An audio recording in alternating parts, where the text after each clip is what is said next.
আসসালামু আলাইকুম। আপনারা সবাই কেমন আছেন? ভালো আছেন বন্ধুরা? আমরা ভালো আছি আলহামদুলিল্লাহ। তো আজকের রেসিপি দেখেন, কত সুন্দর টাটকা গরু গোশ আনছি। এই দেখেন কি সুন্দর গরু গোষ্ঠী, দেখেন একদম টাটকা। এই গরু গোষ্ঠী সুন্দর করে দুইটা আলু দিয়া মাখা মাখা করে রান্না করবো।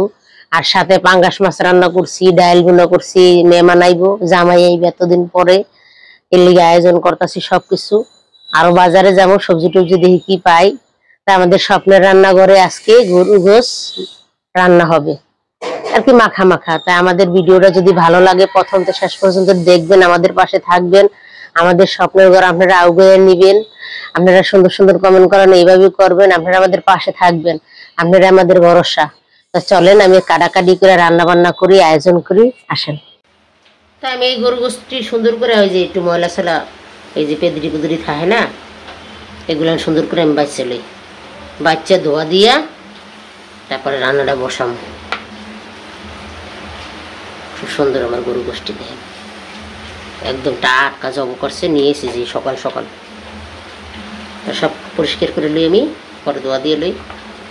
তাই আমি গরু গোশ রান্না করবো। ওই যে পাতিলে দিয়ে দিছি, গরম হয়ে গেছে, তেল দিছি, তেল গরম হয়ে গেছে। গ্যাসটা একটু কম, এই জন্য আমি বন্ধুগুলো শেয়ার করতে পারি না। বিসমিল্লাহ পেঁয়াজ দিয়ে দিলাম, এই তেজপাতা, এলাচদার গোটা গরম মশলা। গরু গোশটা একটু পেঁয়াজ বেশি দিলে ভালো লাগে, খাইতে মজা লাগে। পেঁয়াজটা একটু সুন্দর করে ভাজা ভাজা করে তারপরে একে একে সব কিছু দিয়ে দেবো। আস্তে আস্তে গরু গোশটা দিয়ে থাকবো।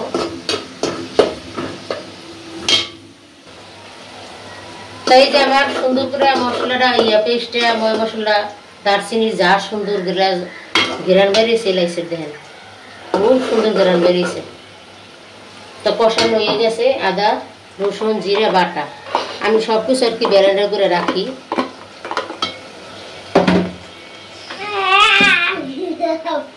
এখানে জিরা মরিচ বাটা সবটাই লাগবে, তো অনেকটি গোস্ত।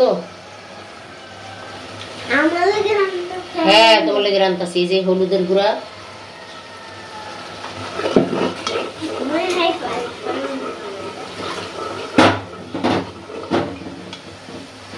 সুন্দর করে একটা মশলাটা আমি কষাই লই।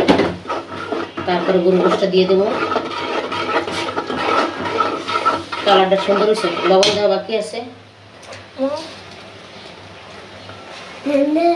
পরিমাণ মতন লবণ।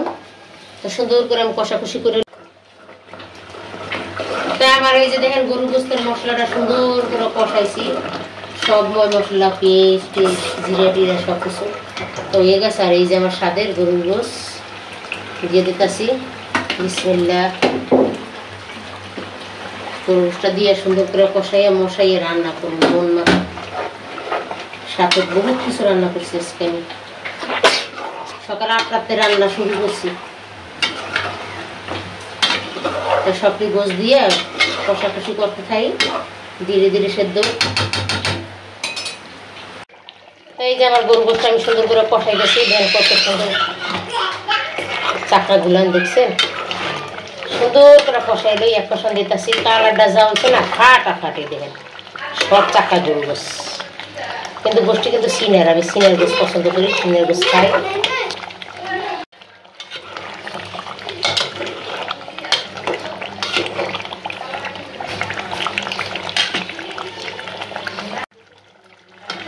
এই যে আমার গরু গোশটা খুব সুন্দর করে এক কষান অলরেডি হয়ে গেছে। আর একটা কষান দিনে পানি দিয়ে দেবো, সেই গরু গোশটি। এই কষানটা দিয়ে অল্প একটু জল দেবো, আর একটু আলু দিয়ে দেবো।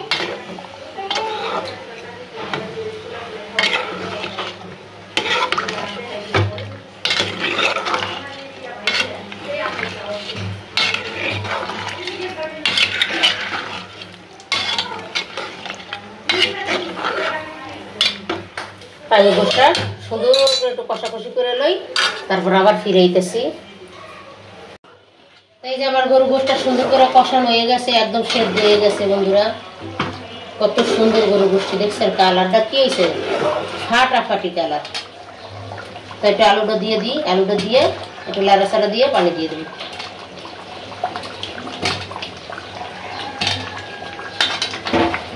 সবকিছু সেদ্ধ হয়ে গেছে, অল্প একটু পানি দিলে হয়ে যাব। বাদাময় মশলা দিয়ে এইভাবে আপনারা সুন্দর করে গরু গোস রান্না করে খাইয়ে দেখবেন। জলটা দিয়ে পেটটা করে ভাত খাইতে পারবেন। জল দিয়ে দিলাম একবারে, কষা কষা করে রাঁধবো, অল্প অল্প মাখা মাখা। গোস্ত রান্না হয়ে গেছে, খুব সুন্দর হয়েছে রান্নাটা। দেন কত সুন্দর হয়েছে, মাখা মাখা, খুবই সুন্দর হয়েছে, খুবই সুস্বাদু মজাদার হয়েছে। সবকিছু বাটার বটা দিয়ে রান্না করছি, তাই নামাই নেব। হয়ে গেছে রান্নাটা। ভালো লাগলে আপনারা কমেন্ট করে জানাইয়েন, আর খারাপ হলেও কমেন্ট করে জানাইয়েন। তাই আমি এই যে গরু গোস রান্না করছি, কত সুন্দর হয়েছে আমার গরু গোষ্ঠী রান্না। দেন একদম চাক্কা চাক্কা গরুর গোস। তা আমি যেভাবে রান্না করছি আপনাগুলোকে সবাই শেয়ার করছি, এইভাবে আপনারা অবশ্যই রান্না করে একবার খাই রাখবেন। বাদাময় মশলা দিয়া চা স্বাদ হইব না, ভাত খাইতে পারবেন পেটটা ভইরা। তাই যে এই পর্যন্তই, আল্লাহ হাফেজ, আবার দেখা হবে।